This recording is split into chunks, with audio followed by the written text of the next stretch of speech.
তো ভারত যদি বাংলাদেশে কোনো গণমাধ্যম পরিচালনা করতে চায়, রাশিয়া, চীন বা আমেরিকাও পরিচালনা করতে চায়, ব্রিটেনও পরিচালনা করতে চায়, এতে তো দোষের কিছু নাই। প্রথম আলো তো 27 বছর ধরে বাংলাদেশে কাজ করছে। তো আপনি 27 বছর ধরেই তো বলছেন রয়ের এজেন্ট। আমার সাবেক দুটি প্রতিষ্ঠান আক্রান্ত হয়েছে। এই হামলাগুলোর পেছনের উদ্দেশ্য সরকারকে পরিষ্কার করতে হবে। সাংবাদিকতা জীবনের একটা বড় অংশই আমি প্রথম আলোর সাথে সম্পৃক্ত ছিলাম। আমি লন্ডনে প্রথম আলোর প্রতিনিধি ছিলাম একটা সময়ে। তো প্রথম আলোর সাথে আমার প্রফেশনাল সম্পর্ক রয়েছে। এর বাইরেও পলিটিক্যাল নিউজের প্রধান সম্পাদক হিসেবে আমি মনে করি বর্তমানে বাংলাদেশের যে পরিস্থিতি বিরাজমান, সেখানে গণমাধ্যমের স্বাধীনতা এবং মুক্ত জ্ঞান চর্চার জায়গাটি সীমিত হয়েছে এবং বিশেষ করে 5ই আগস্টের পরে এটি দৃশ্যমান। 5ই আগস্টের পট পরিবর্তনের পর আমি 71 টেলিভিশনের একজন সাবেক কর্মী হিসেবে আমি দেখেছি আমার টেলিভিশন চ্যানেলটি যখন ভেঙে তছনছ করা হয়েছে তখন রাষ্ট্রযন্ত্র সেই অপরাধীদের বিরুদ্ধে ব্যবস্থা নেয়নি।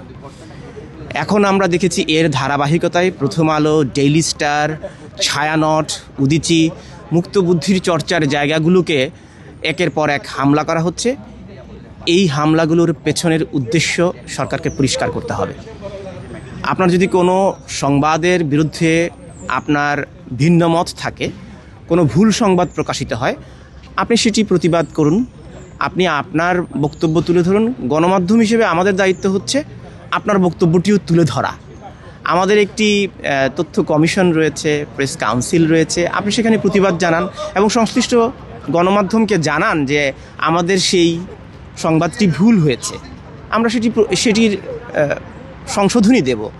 কিন্তু আপনি একটি প্রতিষ্ঠানকে ভেঙে ফেলা, গুড়িয়ে দেওয়া, এটি সভ্য সমাজের কোনো লক্ষণ নয়। আমরা চাই প্রত্যেকের সমান অধিকার নিশ্চিত হোক, প্রত্যেকের কথা বলার অধিকার নিশ্চিত হোক। এ কারণেই আজকে আমরা এইখানে এসে দাঁড়িয়েছি এবং এটির প্রতিবাদ জানাচ্ছি। বাংলাদেশের বর্তমানে যে পরিস্থিতি চলছে, মুক্ত গণমাধ্যমের উপর, মত প্রকাশের স্বাধীনতার উপরে যে হামলা, সেটি দৃশ্যমান এবং আন্তর্জাতিক কমিউনিটির কাছে এটি অত্যন্ত লজ্জাজনক। আমরা চাই মত প্রকাশের স্বাধীনতাটি থাকুক এবং সকলের মত প্রকাশের স্বাধীনতা থাকুক। প্রথম আলো এবং ডেইলি স্টার বাংলাদেশের মুক্ত বুদ্ধির চর্চার একটি অন্যতম জায়গা। আমি প্রথম আলোর সাথে কাজ করেছি, আমি 71 টেলিভিশনে কাজ করেছি। আমার সাবেক দুটি প্রতিষ্ঠান আক্রান্ত হয়েছে। তো আমরা ভবিষ্যতে যে কাজ করব সেই জায়গাটি তো আর নেই। তো রাষ্ট্রযন্ত্রের উচিত এই ধারাবাহিকতা বন্ধ করা, এই মবের সংস্কৃতি বন্ধ করা, তাদেরকে শাস্তির আওতায় নিয়ে আসতে হবে। আন্তর্জাতিক বিশ্বে এখন দেখুন, বাংলাদেশে কি বিবিসি বাংলার অফিস নেই? ব্রিটেন কি বাংলাদেশে বিবিসি বাংলার বাংলা বিভাগ পরিচালনা করছে না? ভারতের প্রতিষ্ঠানগুলো কি, গণমাধ্যমগুলি কি বাংলাদেশে প্রচার হচ্ছে না? তো ভারত যদি বাংলাদেশে কোনো গণমাধ্যম পরিচালনা করতে চায়, রাশিয়া, চীন বা আমেরিকাও পরিচালনা করতে চায়, ব্রিটেনও পরিচালনা করতে চায়, এতে তো দোষের কিছু নাই। কিন্তু প্রথম আলো কি কখনো বলেছে যে তারা ভারতের অর্থায়নে প্রথম আলো বা ডেইলি স্টার চালাচ্ছে? আপনি সেটি প্রমাণ করুন, আপনি রাষ্ট্রযন্ত্রের কাছে অভিযোগ দিন, সেটি আদালতে নিয়ে যান। কেউ যদি কারো কাছ থেকে পৃষ্ঠপোষকতা নেয়, সেটি তো প্রমাণিত হতে হবে। আপনি গণহারে সকল গণমাধ্যমকে বলে দিবেন রয়ের এজেন্ট, গণমাধ্যমকে বলে দিবেন সিআইএর এজেন্ট, আইএসআই এর দালাল। তো রাষ্ট্রকে, গণমাধ্যম কর্মীদেরকে এভাবে বিভাজন করবার তো কোনো সংস্কৃতি নেই। প্রথম আলো তো 27 বছর ধরে বাংলাদেশে কাজ করছে। তো আপনি 27 বছর ধরেই তো বলছেন রয়ের এজেন্ট। তো এইভাবে তো একটি দেশ চলতে পারে না। গণমাধ্যমের স্বাধীনতা তো, মুক্ত বুদ্ধির চর্চার জায়গাটিতে তো আপনাকে স্পেস দিতে হবে।